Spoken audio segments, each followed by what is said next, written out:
Good morning, guys. My name is Amina K. Thornton, and you are listening to the One Up podcast.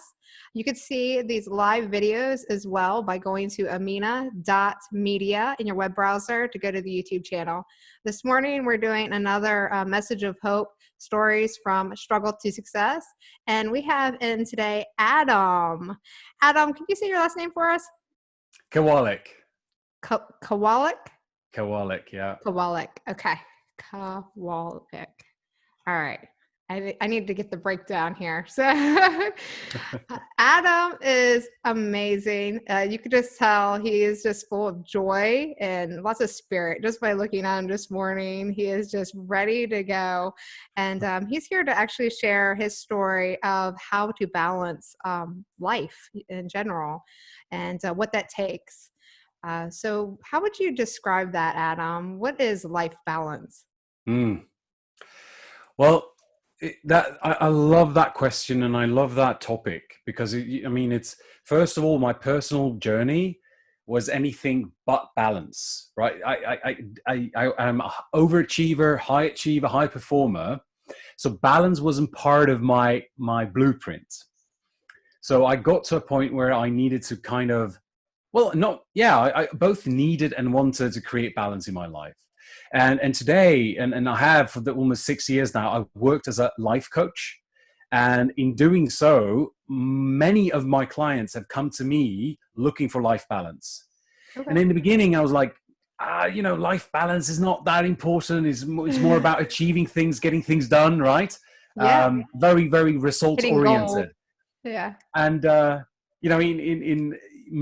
as I was growing, I was able to introduce more of that growth together with my clients as well. And because here's the thing, I actually didn't believe in life balance. I was like, it doesn't really work that way.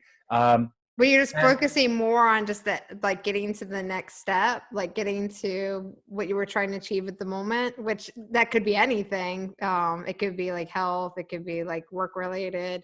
Exactly. But it's very one-sided, I guess, too. Yeah.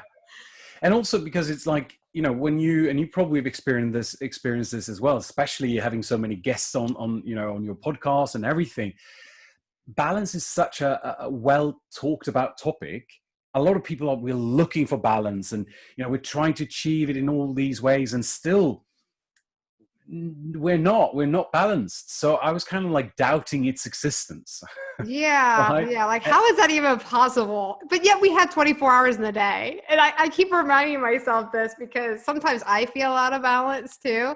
Like when this whole month has been crazy with the podcast. Yeah. So I'm just like, oh my God, well, I still have my kids. I still got like my fitness and my health and working out. And it's like, and so some days it was just like, where'd the time go? What did I do exactly? Yeah. Yeah. For sure. Yeah, right? So it's very important because it definitely draws down you. I mean, maybe day 1, day 2, day 5 is okay. You really give it that push into whatever you're doing. But then you get further in it and you're just like, I feel like crap, It's because I'm not balanced, There you go. That's it. I mean, and so I guess what happened to me was that I started to define what balance was. Uh-huh. If nothing else, just for myself. Okay. So, and I came to this conclusion that, I started out as a health coach because I did this health transformation. I used to be very overweight, overstressed and just burnt out and just, generally not in a good healthy place. Yeah. And, so I got into running. So I was a health coach and I was a running coach. I do running, but I do trail running. And that's Beautiful. What made me lose all my weight because I also was heavy. Yeah. That's the same for me, right? And it's a topic of itself, but I usually say running saved my life twice. Maybe we'll get into that at another point, but whatever. Like, so what I saw with, I got really much into natural movement.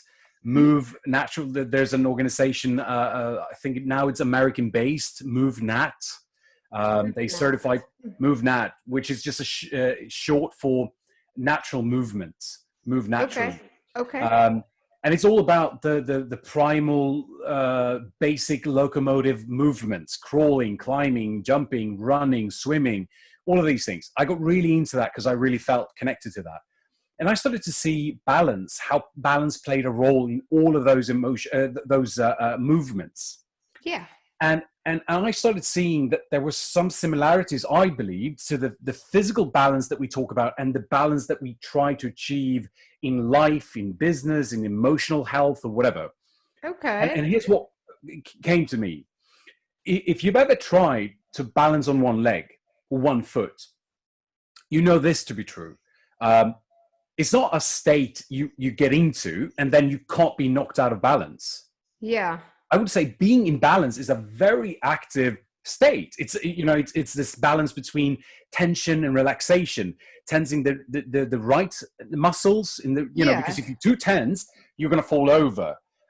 Especially if someone starts pushing you or something like that, you actually have to sort of like go with it. Yeah, you do. Yeah. So I see what saying. I understood is I'm picturing myself balancing. Yeah. And I do this sometimes with clients and students that, it's like, stand on one leg, especially when we talk of life balance. I just like, come up here.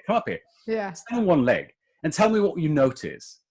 Right. Yeah. And most of the time they go like, it's there's very but you gotta be kind of flexible in a way too. Yeah. Oh, yeah. A little bit loose. Yeah. Preferably.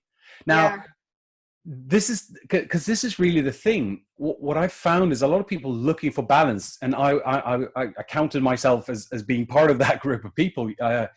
We want to get to a certain state or a place in our minds where we just get into harmony and like nothing can move our circles.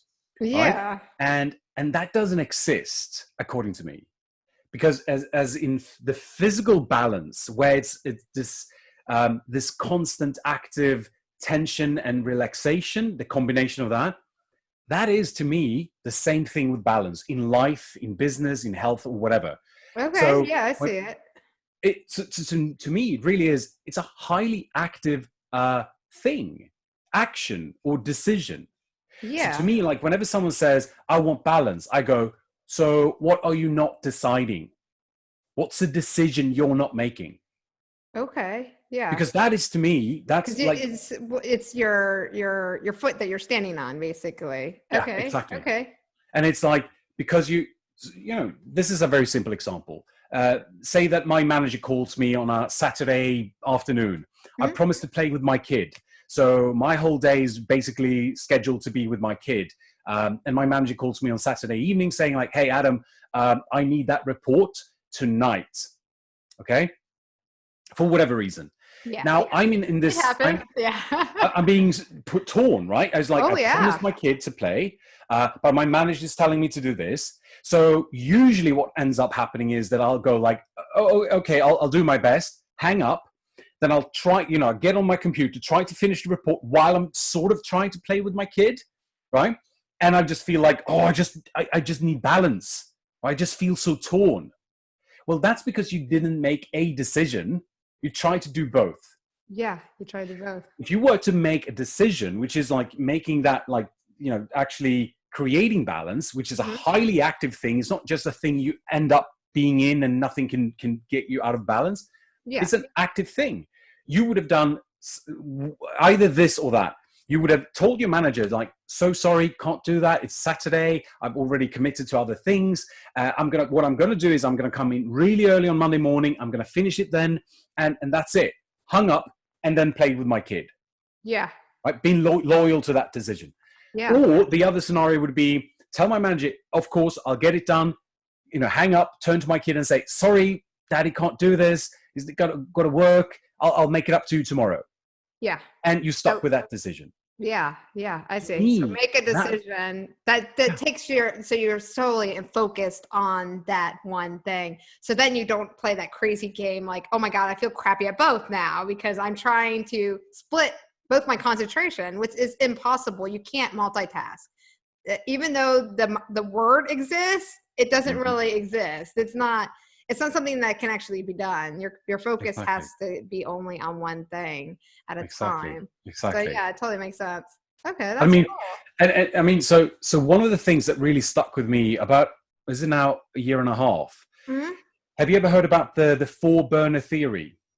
I don't think so. What is Well, it? it's burners, as in gas burners, the kind of stove that I think you might have in the States and Yep, I have. places like that. I have one. Yeah. We don't in Sweden. We don't. We're terrified of gas, so we would not Oh, use it. really?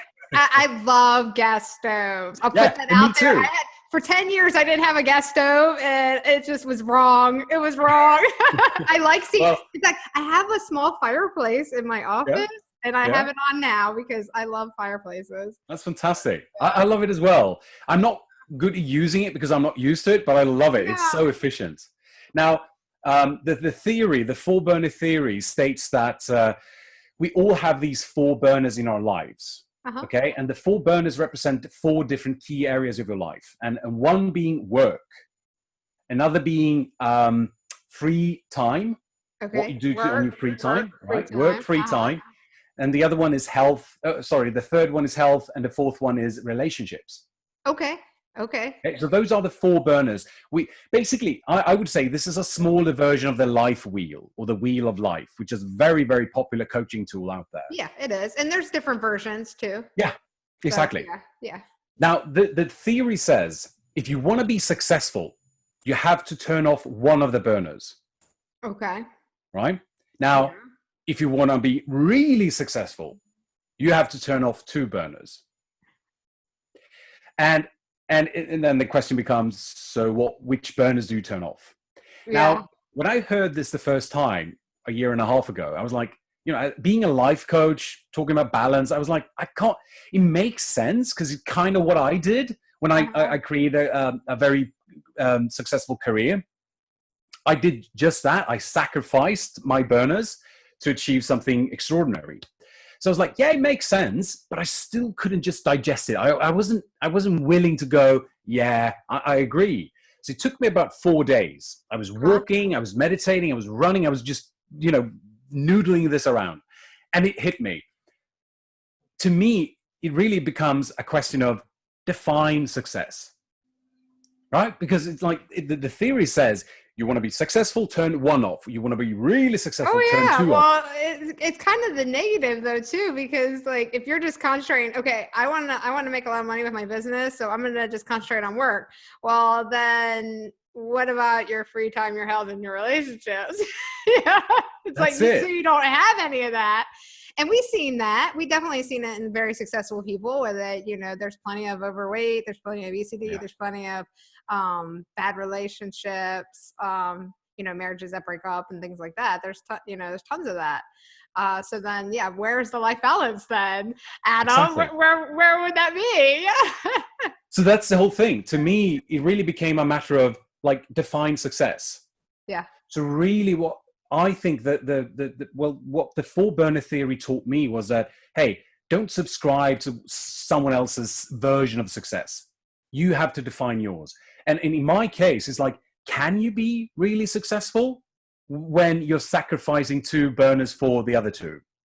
Yeah. And in my world, I've come to see no, because that's why I was burnt out, overweight, overstressed, because I was sacrificing some of those burners in order to really have a high flame on one or two others. Yeah. Right?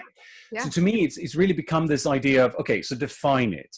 Really define what success is. When you've defined it, commit. Come up with these decisions that you're willing and needing to make in order to make that into reality. Create that. Okay. Right? So yeah. And to me, that is balance. Like, and here's the thing. I think we're always going to move out of balance. Just as I said, it's not something that you achieve. You get to that point and nothing can move your circles. I don't believe that. I think it's a highly active state, and it demands this tension and relaxation. And so when people look for balance, it's like a unicorn. It's like something they just like, oh, I just need balance. If I just been balanced more, like everything would be fine. Yeah. It's available. And even when you have it, it's still going to take some work. Yeah. It's still concentration. You still got to create it. You can't just expect it to show up, right? Yeah. So how did you discover this? And, was it through you wanting to lose weight and, you been like, I'm tired of just being overweight. I'm tired of being stressed out. I just need something else. So what was that moment? What was that turning point for that? Mm.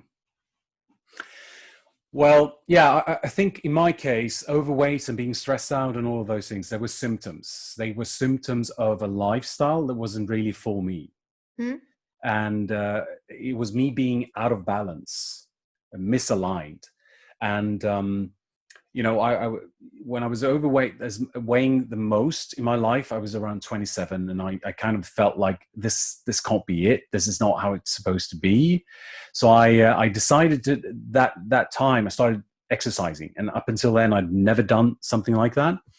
So I started exercising. That led me into being interested in dieting and changing my diet in general, not dieting, but actually making a more sustainable change. Yeah, long term. All of that, this is the way I tell it. Like, what I wasn't aware, I wasn't aware this was going to happen. This is a side effect, but changed everything for me. I think when I started doing this, I started showing up for myself, maybe for the very first time in my whole life. Okay. It was almost like I was showing myself self-love.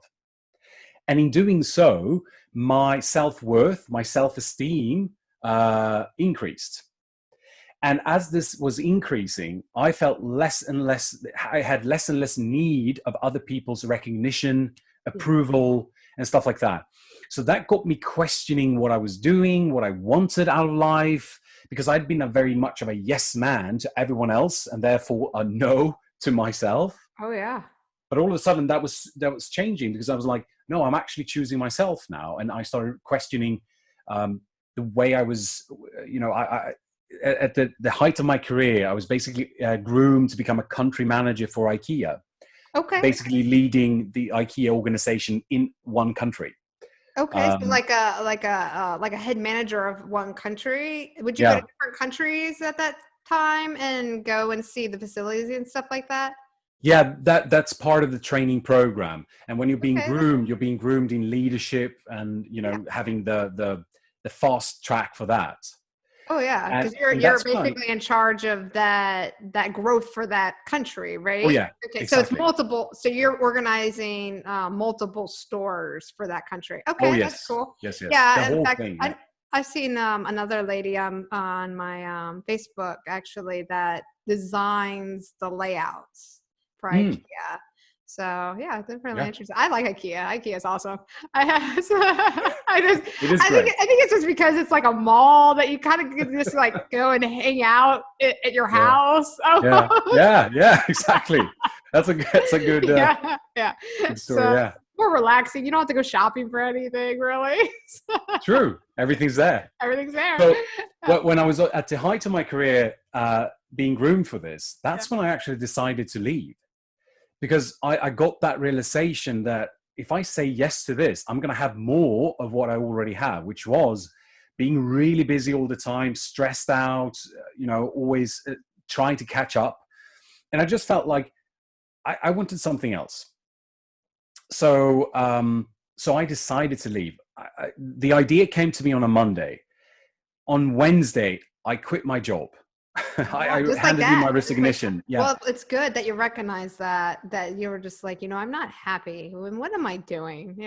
Even I like how you say, because it is an important position that you had, you're doing leadership, you're doing, these amazing things, in other countries, but you recognize that even with that, even with all you were doing, you were just like, this isn't for me. There's something else. So that's good. That's good that you took it. You just went, I'm just going to do this and see where it takes me. Yeah. Now, usually I don't recommend people do the same thing I did because I do actually. Too many years of just like trying to debate. It's just go for it. Just go for it. I know it is a great thing. And at the same time, what ended up happening, like from a Monday to Wednesday, basically handing in my resignation and leaving within 2 weeks. I had like an identity crisis. I fell into like a 5-month depression, right? Because everything I've built, everything I believed I was, who I was, all of that came crashing down. Mm-hmm. And which it was a gift in itself. It was just really, really hard to go through that. I Oh, didn't I know know what that was that. going to happen. Yeah, I know what that is. I know what Yeah. that is. Yeah, yeah. When you hit something and you're just like, well, I can't identify for whatever circumstance that is. I can't identify as that person any longer. Mm, Well, then mm, who am I? mm. You're asking like, what do I value now, or what can I do now? You Yes. know, because sometimes there's limitations and sometimes there's obstacles and responsibilities that you got to factor in. It's like, well, you know, for my options here, what do I want to do with my life? You Mm, know, and it is hard. And I can mm, imagine, you know, yeah, mm. 5 months, definitely, you know, constantly fighting yourself. Like, what Yeah. did, maybe I should have just stayed and sucked it up. Maybe I should have, you Yes. know, maybe I should Yeah. have, you know, Yeah. asked for a different position. Yeah. Yeah. And then, No, so and I what like what you're broke saying. that? Yes.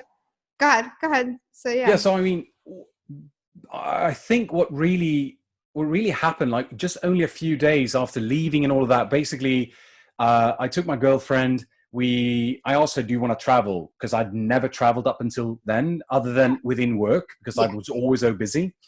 So we traveled to the other side of the globe, going to Cambodia and Thailand and living on beaches, because money wasn't an issue, right? That was Good. obviously, that was good. Now, Good. as soon as I arrived, that's when I noticed something was off. Like I wasn't happy. Like I got off the plane, I was like, not what I was expecting, perhaps. Like whatever. Living in beautiful places, I still didn't feel joy. I know And what you so mean on this. I'm just like, yeah. I kind of been there actually. Yeah, yeah, I love yeah. it. Because I've been traveling, been to some gorgeous places. I was a Yeah, wedding photographer. Been to gorgeous places there. That was in my early 20s, but then later on, having kids, traveling to like France and England and everything, but still feeling like something was missing. And it's mm, just like, what is missing? It's like, I'm going to these nice places that people would like, oh my God, if I could afford to go there. I'm like, it's nice, sure. And that's like, but something's yeah, missing. And yeah. what is that? Yeah, I know. I like that you're recognizing this. I Yeah, mean, because what I did notice at the end of that journey of my own depression and all of that, what came to me was that, and it was actually because I was talking out loud with myself, mm-hmm. just verbalizing what I was thinking, and I was going like, I don't get it. I don't get it. Like I've been looking for happiness. I've been searching for it. I went all the Searching way to for it. this. I like how you said that because Yeah, that I was kind it. of resonate. And Yeah, I caught myself going like, hang on, I'm using words as looking for, searching for, which are all external yeah, senses. I was yeah. like, I knew that's what you were that's gonna it. say. Yeah, That's it. because I've I been looking in the wrong definitely place. agree. Yeah, I realized, here's the thing. I then realized that I actually needed to look within. Now, I did that, and it didn't just automatically transform my life, but it like my depression was over that moment when I realized, oh, I've been looking in the wrong place. I need to look on the inside. And here's the thing: even though I realized that journey started on that day, because it wasn't like, oh, now I'm happy then. No, no, no. But the yeah, thing is, I yeah. instantly knew where to look for it, which in itself gave me so much hope and drive and motivation. Right. So that's really what started my journey for personal development. Yeah. Because I was like, I am going to, for the first time in my life, I'm looking in the right place and I'm going to cultivate it. Right. So that was really, for me, the tipping point and the realization around, how to start making myself happy truly. Not look for it, not finding it along the way. No, create it, choose it. Right. And that's I think it's a whole culture thing.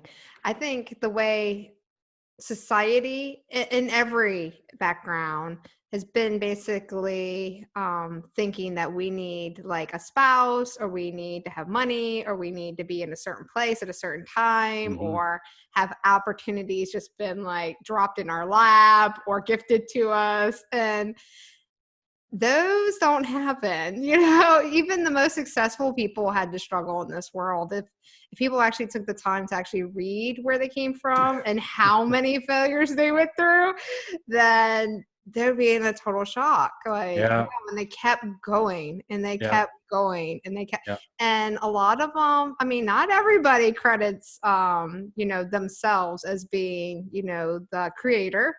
But a lot of them do. They're very humble about it. They're very like, I found it in me, it wasn't so-and-so that helped me. It wasn't, this or that. It was all just because I had confidence in me and my ability and kept doing it. Yeah. And so you had that aha moment, I like to say. You woke up and found it. And a lot of people that I've had on the show, particularly, discover this for themselves. Like, no, you can't teach it really. You can talk about it, but it's the person that has to go on this journey themselves. They have to reach the point that's like, wow, I control everything around me and I control how I feel about everything. And once you have that power, I guess, you feel amazing, because then you're just like, I can control my destiny and my life and be happy about everything that I'm doing. And it's very peaceful too. So It is. yeah. It is. Yeah. I mean, I think that to me has been one of the greatest gifts that I, gave myself or received. Yeah. Because it really empowers you. Like I usually say this, like if we blame someone or something for our circumstances, we are giving away the power to change. I gotta say that is, I just did a speech on this actually last week, I believe it was, and it was affirmation I made for the podcast. So you guys can listen to it here on the podcast, One Up Podcast. It was, I think it was last week that I recorded it, but it's called Take Back Your Power, and it's all about everything that you put out there is your energy. And so be careful what you put your energy into, because if you keep, and this could go both ways, you could be negative and give out negative energy and go down that route, or it could be even positive. Say if like you have a mentor or you have like a product or you have a business that you're really passionate about, but that's all you talk about, that's all where all your energy is, that is you that you're giving into that, and you're just as important. So make sure that you leave some of that power for you, that your energy. Yeah. So I love that you said that. I so resonated with that when you said it. Yeah. It is. I one of the things I usually coach around or teach around is self-leadership, right? Which is that thing. Like, if I usually say, like, if you're not the leader, if you're not leading yourself, you're then following, right? And the thing is, it's not wrong. Like, we're all leaders and followers at different times and in different areas of life. But when it comes to actually leading yourself, I think that is key, because otherwise you might end up following someone else. And trust me when I say, they are so busy just trying to figure things out for themselves. They are not also taking care of you. So if you're following that individual, you might end up somewhere you don't want to be. And they didn't know that you placed your happiness in their hands, right? That's why it's like, start leading yourself. And part of that is to realize that having a blame game of someone or something, you can't change from there. Yeah, that's true. That's true. Yeah, you So can't. I mean, when it comes to success, you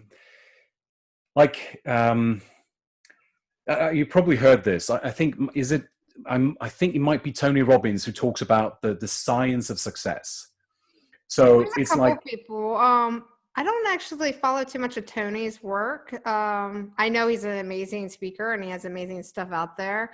But my background, my first mentor was Zig Ziglar. So I resonated with a lot with Zig Ziglar. And then I got really into the teachings of Jim Rohn. So I listened to a lot of Jim Rohn.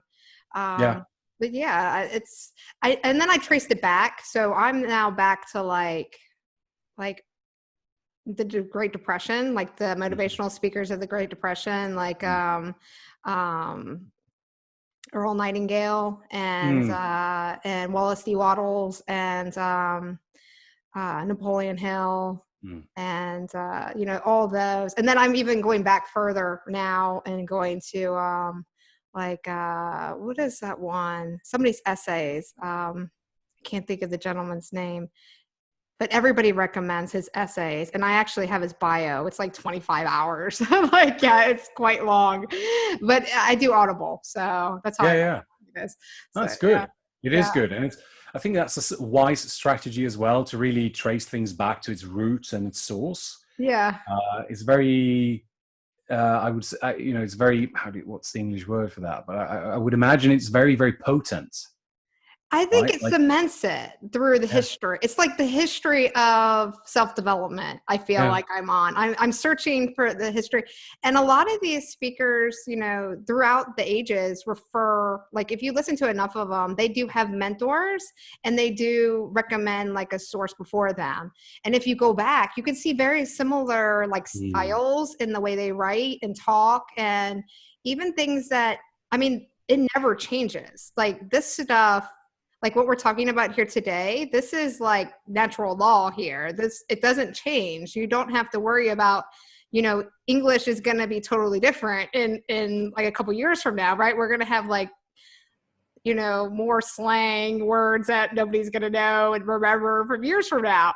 But if you follow it back, I mean, we're talking like the Bible even goes through some of this. yes. And whereas I never studied the Bible, however, searching through history now, it now has a different meaning for me, Mm, where there's like things that like scripture, and this is not just the Bible, this is like even like other religions throughout the mm, world. It talks about a lot of that stuff, but there's always a base, there's always like this underlying um evolution of human, I guess. And it's all saying the same thing. It's all saying, look inward for mm. your power, whereas that's God, a spirit, a higher divinity, more light. And if you look at it that way, there is a thread that binds it throughout our culture, throughout humanity. Yeah, And it's very fascinating. I find it very fascinating. yeah, yeah. Me too. Definitely, definitely. And as you said, it's almost like we've always known. We've Yeah. always known where to look. It's just Yeah. it just got, I don't know, distracted I don't along the know way. how so. How Yeah. so? It's just, we're so off though. We're teaching our kids things that don't even apply to the natural world. I mean, because growing up, I remember my mom would be like, you should, go out and look for a hot guy that has lots of money, things like Yeah, that. And it's just yeah. like, okay, well, that's kind of weird. Why can't I make lots of money? That's what I would Yeah, question it's myself backwards. Yeah, as a kid. I'd be like, yeah, well, why can't I do that? yeah, yeah. And then growing up, you learn different things because you enter different peer groups and different experiences in life, and you realize, well, maybe that's how she was brought up, but there is other opportunity out there. Mm, So yeah, it seemed to be like a society shift for whatever reason, mm, maybe power, maybe control over people, because mm, there is bad people out in the world, so we got to recognize that there is. Just because we like to overlook a lot, there's still people that are out there for malice reasons, so unfortunately. But mm. yeah, so yeah. I mean, I don't know if you've ever seen the documentary of Whitney Houston, "Can I Be Me?" No, isn't it? So it's a Netflix documentary. I watched it maybe a year ago, and the title, I found it that really puzzling. Like, "Can I Be Me?" But when you watch the documentary, you really understand why it's named that way, why it's called that way. And 49 minutes in, she is interviewed, and this is around 2007, and she's being interviewed by a reporter or a journalist, and Whitney was asked the question, because at this point in her life, it's well known that she's got a drug problem and all of Yeah, that. she did a reality show for a while there. Yeah, exactly. And so the journalist asked, did success ruin you? And Whitney says, no, not success, fame did.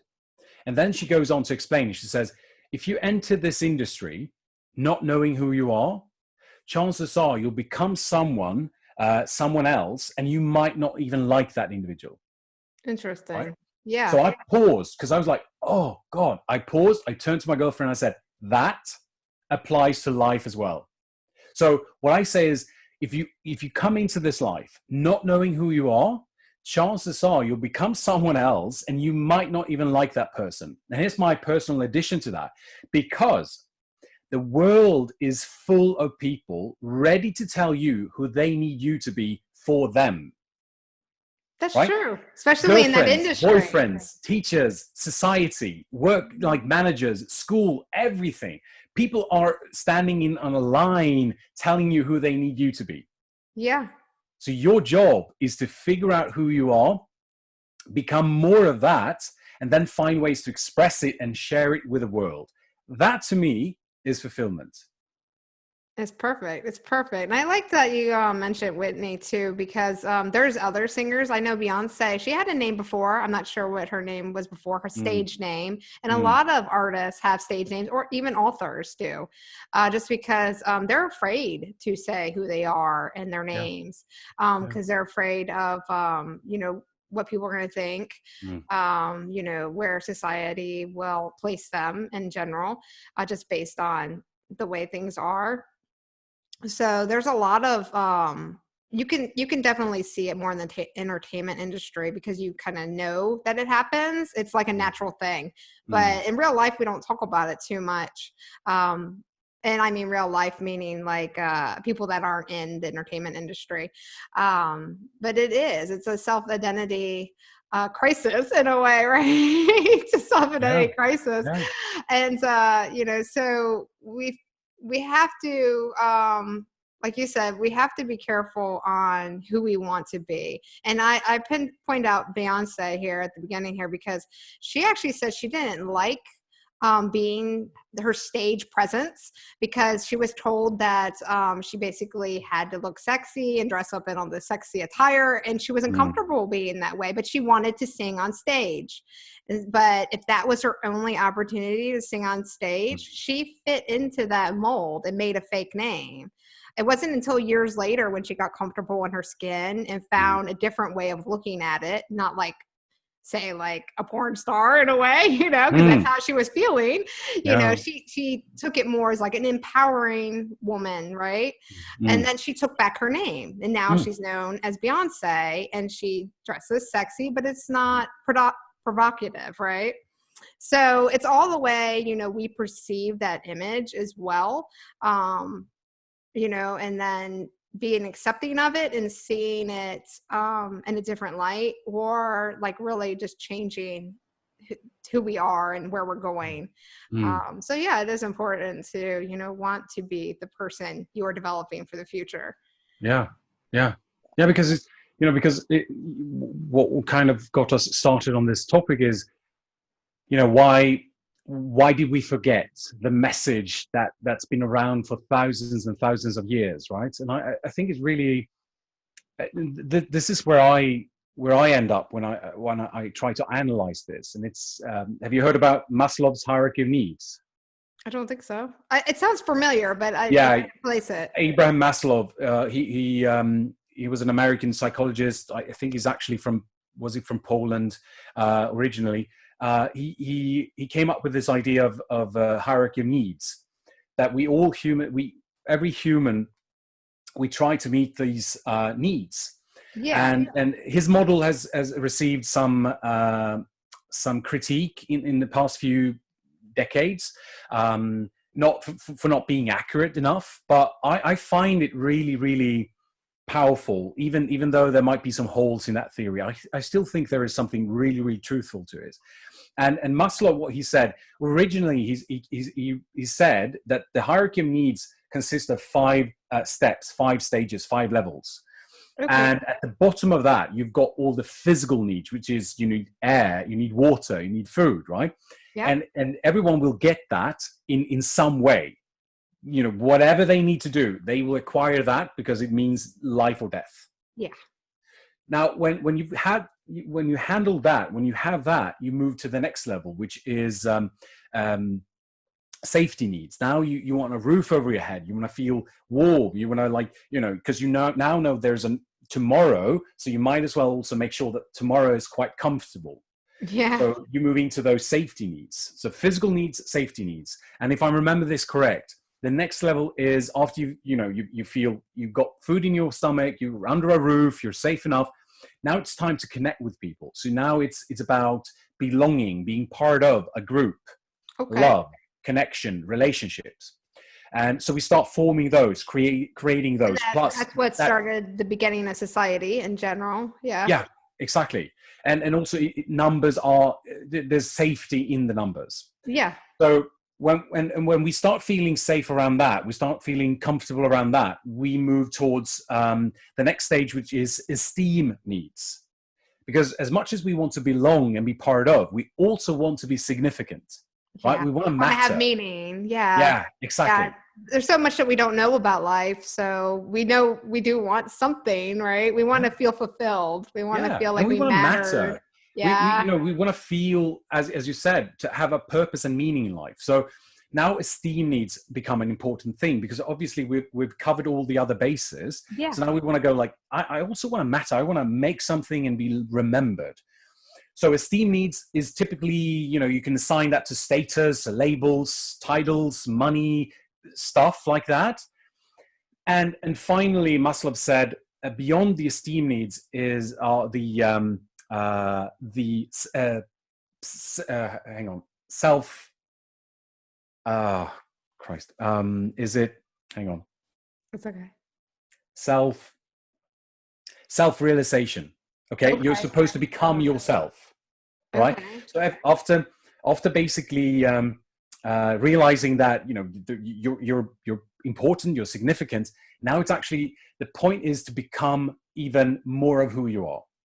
Okay. And for a very long time, he believed that was the end, like the end of all human evolution is to become more of who they are, to self-actualize. Okay. It wasn't until the very end of his own life when he realized that there is actually a sixth step. And sometimes when people are taught this model, they sometimes exclude the sixth one, but I think that is the key. Okay. So the sixth one is, so you have self-actualization. The sixth one is self-transcendence.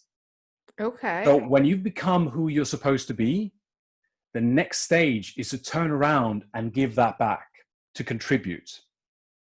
So what I call the two highest levels are growth and contribution. That are, if you look at it, it's meaning and it's contribution, to be give something back, to express your uniqueness. Now, if you get stuck on some of the other levels, you're not reaching the two highest levels. And the theory says that every human being on this planet will make sure to meet all the four lowest levels. Everyone. They strive to, make enough money, have enough status, right? Yeah. But not all of them will actually go to the fifth and sixth level. And we are supposed to, because that's when we actually transcend. That's when we become who we are, not from owning more stuff, but from growth and contribution. Yeah. And everybody has something to give back. Everybody. Yeah. That's why I don't limit these message of hope, stories from struggle to success either. If you have a story, if something from my message of just putting out the title out there resonates with you, and you feel you have something to tell, then I'm like, well, come on, and tell your story. What do you have? What would you like to share? So everybody has a message. Everybody's grown in this lifetime and wants to give back and transcend, right? So, it's definitely, it's peaceful too, because then it's that full cycle. You're a full cycle in that way, because the more you realize who you are, the more that you can teach others that, the more fulfilled you are and the more happy. And then it keeps going. What would the word be?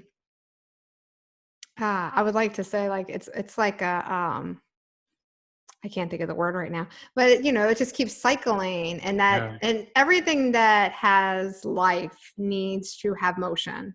Because without motion, then we die. We know what happens when we don't have motion. We Mm. know Newton law is true, where there is no, if you don't give that initial inertia, there will be not enough momentum to keep going. So you need to get that inertia. You need to get up and out and active and whatever you're doing. Whereas that's fitness, if that's taking your business to the next level, is that spending more time with your family. It's not until you make that initial push and say, I'm going to do it no matter what. And then once you do it, yes, it's going to be hard. It's going to be very hard. I'm just going to tell you this because it's going to be hard, because you're basically forcing yourself through all the difficulties, everything that set you back. And that's why you're not there already, right? It's just like a flight. You're pushing through the resistance, but not until you're up there, not until you're already flying, not until you already had that push. Does it become easier? And does it become exciting? And you see more of life and more of what's possible. So yeah, I like that. So Yeah. so Yeah. definitely a good analogy there too. Mm. So yeah, so you go ahead and teach like people online or off, Adam? Well, a little bit of both. Most of my business is online. I work mostly with international clients. Okay. So I'm from Sweden, and but I get to travel a bit usually when we're not going through these peculiar Difficult times. times. Yeah. Yeah, so I get to meet a lot of people, and my business is basically built only on word of mouth. Okay. So I create quite a big network around the world. So most of the things I do online in front of a camera like this, or a Zoom call, or something similar. And then as often as I can, I love being in a room filled with people and interacting and When we playing can, off of them. right? Yeah. So, if possible, I do that as well. Yeah. Okay. So where would people go to reach out to you? Would they go to Facebook? Yeah, I think Facebook is a good place, or Instagram. I sometimes share some of my videos and ideas over there. Okay. And Facebook, you would basically find me under Adam Kawalec, Kawalec. And I'll put it in the details for everybody here. And for So Instagram, it's Adam Kawalec Coaching. So Adam Kawalec Coaching. Okay. Coaching, Okay. yeah. And that's under Instagram, right? Yeah, Instagram. So it's all one tagline. Yeah. Okay. Okay. So you guys know you can reach out to Adam on his Facebook or his Instagram as well. And it's going to be on the podcast details as well. So if you guys, listen to the podcast, look under the details, because it's in there, as well as on the YouTube channel under amina.media to check out this video live. You can go do that anytime. This is actually episode 22, in case you are curious, and you can write it down, episode 22 of Message of Hope, Struggle to Success. And we are talking to Adam Kawalec. Perfect. And Adam, do you have any other message you'd like to tell everybody today as like a closing for our amazing session here today? Anything that you're just like, I just need to say this one last thing? I think I'm so glad to be on this call with you, because it really felt like we share some similar ideas and experiences around this. And we probably just said it 5 minutes ago, but for whatever it's worth, I want to say it really clear. I honestly believe that becoming who you are, being more of that, and finding ways to express it and then share that with the world, I think that in itself, that provides you with fulfillment and meaning. So it creates that sense, that thing that we're all kind of look for. So yeah, if anything, I want people to understand that. Now, the question might be, so how do I become more who I am? Well, get over on Facebook and befriend me, and we'll start the conversation, right? But honestly, I think that is because if you go back, as you said, go back into the source material from where this personal development and these messages come from. I believe this is what we're hearing. Be you, find ways to express that, share that with the world. and there is meaning in that. Viktor Frankl, one of the Holocaust survivors, wrote the book Man's Search for Meaning. He believed that meaning, purpose, is the key for anyone to survive any circumstance, right? And then you have the Blue Zone Studies by Dan Buettner, people living in Okinawa, living for 100 years and beyond. One of the three most important principles are diet, daily activity, and purpose, which was called Ikigai, right? So it's there. So as a closing message, be you, find ways to express it and share it with the world. I love that. Perfect. And we'll leave it like that today for this session. I don't want to add any more things because it just was a perfect sign off for today. Thank you, Adam. Thank you guys for joining in on the live. If you joined on the live, to see the replay, go over to amina.media to hear the podcast. Go to One Up Podcast. To get to the links on the podcast, there's 8 broadcasting networks now. You can go over to anchor.fm/oneup and you go ahead and just put that in your browser and you can get to the links. Thank you guys again for being here. Thank you, Adam, and I'll talk to you soon. Bye. Thank you. Bye.